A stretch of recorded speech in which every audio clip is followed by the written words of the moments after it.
pues buenas tardes. ¿Se oye? ¿Se oye? Sí.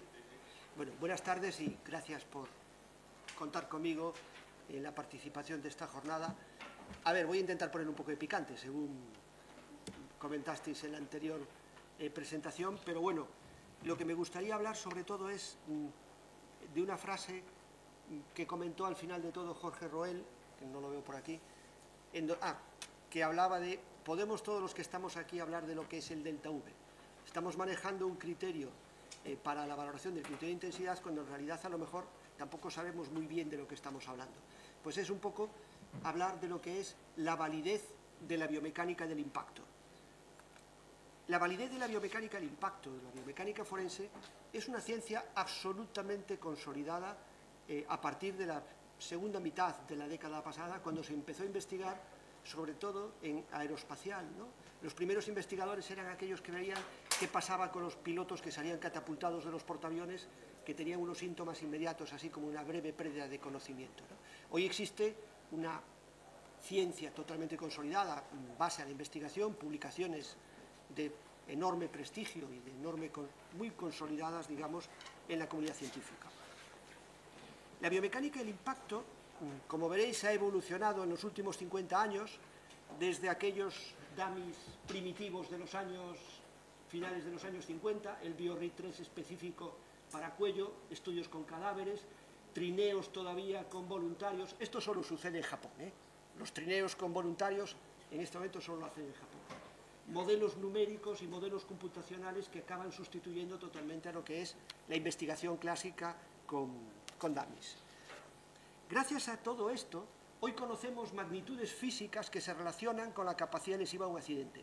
Sabemos que según el tipo de colisión y el valor delta V de la colisión, la probabilidad de una lesión grave expresada a la escala AIS depende de la tipología de colisión y del valor delta V.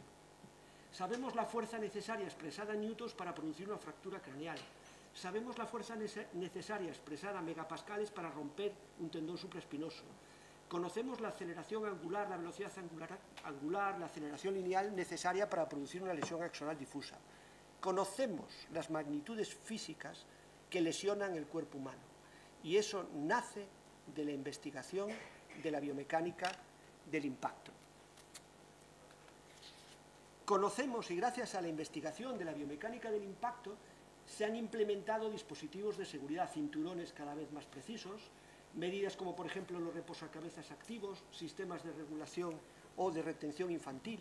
Esto nace de la investigación de la biomecánica del impacto. Y más recientemente, los sistemas ECOL. No sé si habéis oído hablar o conocéis lo que son los sistemas ECOL. Son estos dispositivos que llevan embarcados los vehículos que hacen una llamada de emergencia en caso de colisión. Pero conocemos bien cómo funcionan. ¿Qué valora un ECOL? ¿Qué es un ECOL? Un ECOL es un dispositivo que va embarcado en el vehículo que lleva un acelerómetro y una tarjeta GSM. La tarjeta GSM lo que hace es geolocaliza la colisión en el momento del impacto y el acelerómetro mide la dirección de la fuerza principal de impacto y el delta V de esa colisión. Nosotros todavía no tenemos mucha experiencia, pero hay países como por ejemplo Japón. Aquí tenéis un estudio de Japón de casi 3 millones de accidentes reales de vehículos que llevan dispositivos implementados ECOL, en donde, aquí no se ve muy bien, pero el ECOL mide el delta V, el número de pasajeros con cinturón, el tipo de colisión y las sucesivas colisiones. Y en base a eso establece la geolocalización del vehículo, cuánta gente va en este vehículo, la dirección principal del impacto y el delta V de la colisión y la probabilidad de lesiones graves expresadas en escala AIS igual o superior a 3 y la probabilidad de fallecimiento tanto del conductor como del acompañante. ¿Para qué se usa eso en todo el mundo? Hoy en día se está utilizando para el triaje prehospitalario, para ver qué recursos envío a ese accidente. Un helicóptero, una ambulancia medicalizada, qué hospital de referencia voy a activar para a dónde va a ser transportado ese ocupante o ese conductor. Reduciendo casi, fijaros, en un 50% el tiempo de atención prehospitalaria, el tiempo de atención hospitalaria. ¿Qué ha sucedido con esto? Pues aquí tenéis una publicación en donde nos dice la reducción de la mortalidad en base a la implementación de sistemas automáticos de notificación de colisión, en donde se ha reducido casi un 15% la mortalidad en accidentes de circulación. Y hablamos de bases de datos de más de 3 millones de casos. O sea, hablamos de casuística absolutamente suficiente. En Estados Unidos, desde el año 2006, se valora en el triaje prehospitalario la telemetría del vehículo. Aquí no se ve muy bien, pero aquí pone, os prometo que pone telemetría del vehículo, en base al mismo criterio de la base de datos de Japón. O sea, hoy en día, Japón, Alemania, Suecia, Estados Unidos, utilizan los sistemas ECOL para medir el delta V de la colisión y la probabilidad de lesiones graves y fijar los sistemas de triaje prehospitalario. O sea, el delta V es la magnitud física relacionada con la capacidad lesiva de un accidente. No solo ha servido para implementar medidas de seguridad, sistemas de retención, sistemas de airbags, reposacabezas, diseño de asientos, sino que hoy en día salva vidas con el triaje prehospitalario. Esto lo veremos dentro de poco en España. De momento no lo tenemos totalmente implementado en nuestro país, simplemente lo tenemos identificado. Por tanto, un poco en resumen, y teniendo en cuenta toda la investigación y toda la historia de investigación que tenemos en todo el mundo, se ha relacionado distintas magnitudes físicas con la capacidad lesiva de un accidente. El delta V, otras variables, múltiples variables como eyección del vehículo, tipología, dirección principal de la fuerza, número de ocupantes, número de colisiones. Se han investigado muchas magnitudes y muchas variables dentro de una colisión. Y se ha visto que la que mejor se relaciona con la capacidad predictiva del accidente y la posibilidad de lesiones graves, sin duda es el delta V. El delta V hoy, estos son publicaciones especializadas en investigación de accidentes de circulación, se relaciona directamente con la capacidad lesiva de un accidente. Por tanto, el delta V está en nuestras vidas, en nuestro día a día, y, permítame un inciso, don Eugenio Laborda, le voy a dar un consejo a don Eugenio Laborda: la próxima vez que compre un vehículo, pida que no le pongan reposacabezas, cinturón, airbag, sistemas de absorción de impactos, porque eso está basado en el delta V. Entonces, el delta V es hoy en día una magnitud física absolutamente validada por la comunidad científica internacional para investigar un accidente de circulación. ¿Qué sucede? Que cuando cambiamos de escenario y salimos del mundo de la ciencia y nos vamos al mundo jurídico, del derecho, de la valoración del daño, a un mundo de intereses en donde hay intereses contrapuestos, la ciencia se difumina y buscamos validación de estos criterios. Pues fijaros, buscamos en Internet latigazo cervical, baja velocidad, y todo lo que aparece en la primera página son páginas de abogados especializados en accidentes de circulación. Esto es ciencia, evidentemente. Por tanto, la ciencia tenemos que buscarla en la literatura científica. Y hoy en día desconocemos mucho de la tipología de accidente y de la capacidad lesiva de cada accidente. El delta V, como muy bien decía Jorge, es el cambio de velocidad del vehículo impactado durante el tiempo que dura el contacto entre vehículos, que suele ser entre 100 y 120 milisegundos, durante el pulso de colisión. El delta V no es estoy parado y uno me da un golpe y mi vehículo acaba 20 metros más adelante a 30 kilómetros por hora. El delta V es el cambio instantáneo, en los primeros 100, 120 milisegundos, que es el tiempo en el que hay contacto entre vehículos. Eso es el delta V. Evidentemente depende de muchos factores, tipología de colisión, elementos de absorción, masas, depende de muchas cosas, lo que va a repercutir en la gráfica de la aceleración, con unos picos de aceleración negativos, positivos, pero el valor que se ha relacionado con la capacidad lesiva del accidente es el valor medio de la aceleración durante el pulso de colisión, que es ese cambio de velocidad. Y eso es la aceleración media. Pero también un dato que en España tenemos enormes dificultades es saber cómo fue el accidente. Yo, en mi experiencia de miles de pacientes explorados en mi vida profesional, aún hoy me cuesta saber por dónde le dieron. ¿En dónde le dieron? Atrás. ¿Pero atrás en dónde? atrás de lado. ¿Pero atrás de lado en dónde? En investigación utilizamos algo tan sencillo como un reloj. Ponemos un reloj y decimos en dónde es la colisión, en qué ángulo. Pues es a 220 grados, a 140. Esto a mí me va a dar muchísima información, porque me permite establecer el punto exacto de contacto, porque la colisión centrada es la que tiene el mayor pico de aceleración, la excéntrica tiene menor pico de aceleración y la oblicua todavía menor pico de aceleración. Por tanto, tiene muchísima más capacidad lesiva una colisión alineada centrada que una colisión excéntrica o una colisión oblicua. Esto es muy importante. Como también es importante conocer que en investigación en colisiones reales sabemos perfectamente cuáles son los umbrales de población relacionados, umbrales lesivos de población, umbrales lesivos poblacionales relacionados con la producción de lesiones cervicales. Y hablo de algo muy importante, que es colisiones reales. Luego les voy a poner un ejemplo. Algo que es muy habitual es, es que el delta V lo han calculado en base a unas fotos, o lo han calculado en base, han comparado los daños del vehículo con otros supuestos similares hechos en laboratorios de investigación. ¿Es válido eso? Fíjense en esta publicación. Esta publicación, la SAE International, es la Biblia de la ingeniería de reconstrucción de accidentes a nivel mundial. Como dirían los letrados, es una sentencia de casación.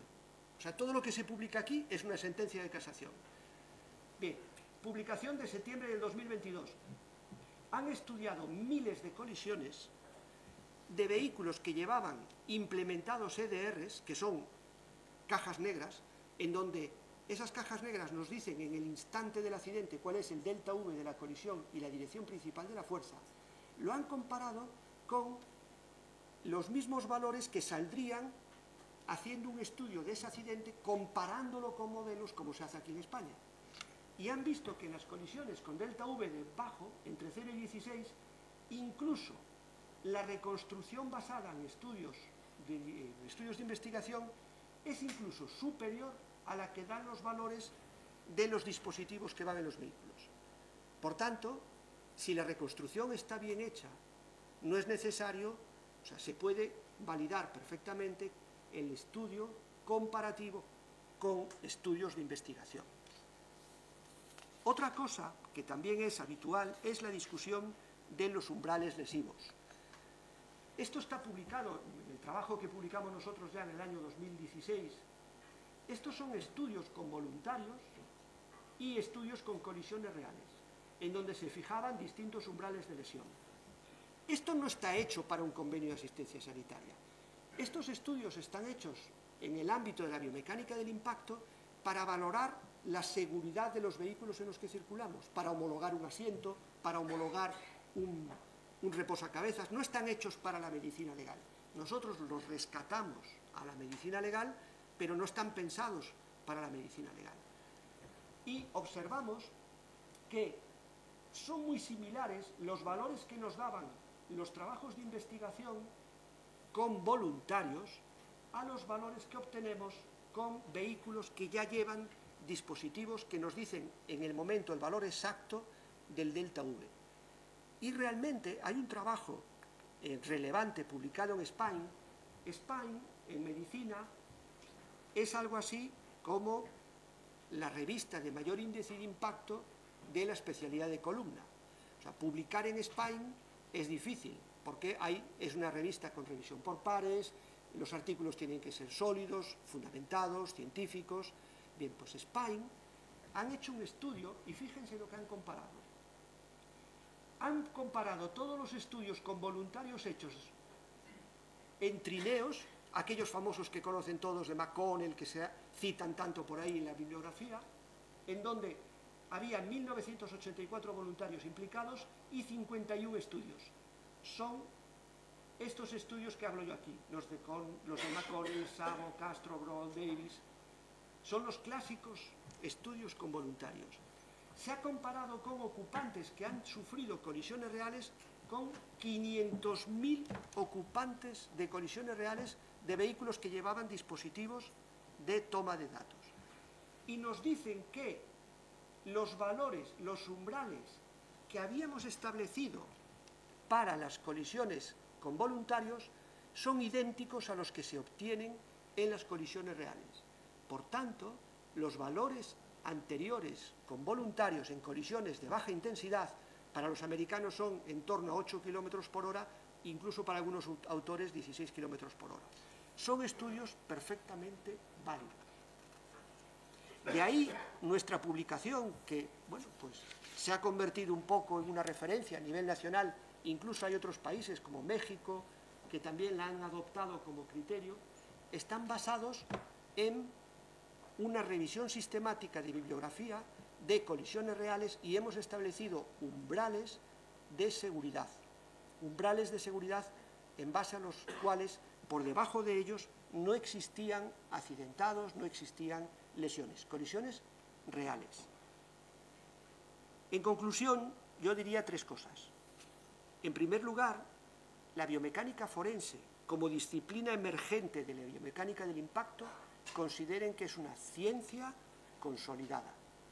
En segundo lugar, el delta V es la magnitud física más estudiada en su relación con la capacidad lesiva de un accidente. En tercer lugar, tanto los estudios con voluntarios como en colisiones reales se han identificado umbrales lesivos poblacionales seguros para ser empleados en la valoración del criterio de intensidad. Y en cuarto lugar, se recomienda, y yo les recomiendo con suma, les imploro que por favor se asesoren con expertos cuando se redacten los criterios que permitan establecer el criterio de intensidad en los convenios de asistencia, que creo que es un poco el problema que tenemos en este momento en este país. Y nada más, muchas gracias.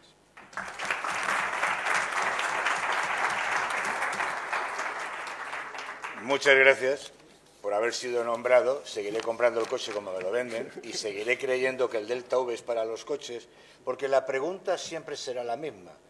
¿El qué llevo al servicio médico de urgencias? ¿Llevo al coche o llevo al paciente? Porque si yo llevo al paciente y al paciente le duele, hombre, yo no me creeré 300 días, pero 10, 15, ponemos en la carrera de medicina una asignatura que se llame delta V. Esto necesita una respuesta inmediata, para no diluirme. No, yo trato de que esto se anime. Los umbrales calculados con dispositivos embarcados en el vehículo, el EDR está en el asiento del conductor. Por tanto, el valor que establece es el del punto del conductor. Segundo, en colisiones por debajo de 10 km por hora se ha visto que la aceleración de la cabeza, o sea, la aceleración de la cabeza y el tronco, es idéntica, o sea, que no varía. Por tanto, la aceleración del vehículo en esas colisiones de baja intensidad está en el mismo rango que la aceleración del ocupante. Luego, los servicios de urgencias de las clínicas adheridas a convenio no saben explorar pacientes porque no piden el delta V. Yo he visto a pacientes en pero mi si consulta en donde vienen 4 lesionados con diagnóstico de iguales cervical y luego voy al juicio y me dicen, no, es que se ha demostrado que no iban en el coche. Bien, y no. los 4 van con el mismo Bien, diagnóstico. Pero si por eso estamos hablando del convenio de asistencia sanitaria. Pero por eso estamos aquí. Claro, en el sentido de que el médico que recibe al paciente en el convenio de asistencia sanitaria y te hacen el parte de urgencias te dice, refiere dolor cervical. Pero no le pregunta el delta V. No, porque no lo sabe. Y porque posiblemente la Guardia Civil o la compañía de asistencia de seguros se haya llevado el coche, esto tarde 15, 20 días y cuando ya llevas un mes de asistencia sanitaria te llega el delta V. No, si esto es porque lo vamos a complicar. Hay un dicho en medicina que dice el esguince cervical es un diagnóstico referido. No es un diagnóstico explorado. El dicho es que el dolor propio es insoportable y el dolor ajeno es mentira. Bien. Pero lo dejémoslo ahí. Encontraremos un punto de equilibrio. No te preocupes. Si yo lo que quiero es que esto funcione y que los convenios sean de otra manera. Porque la grande... Me he ajustado el tiempo. Eso te lo agradezco. Dijo Gregorio Marañón que lo primero que se pide cuando se ve a un paciente es una silla. Sí.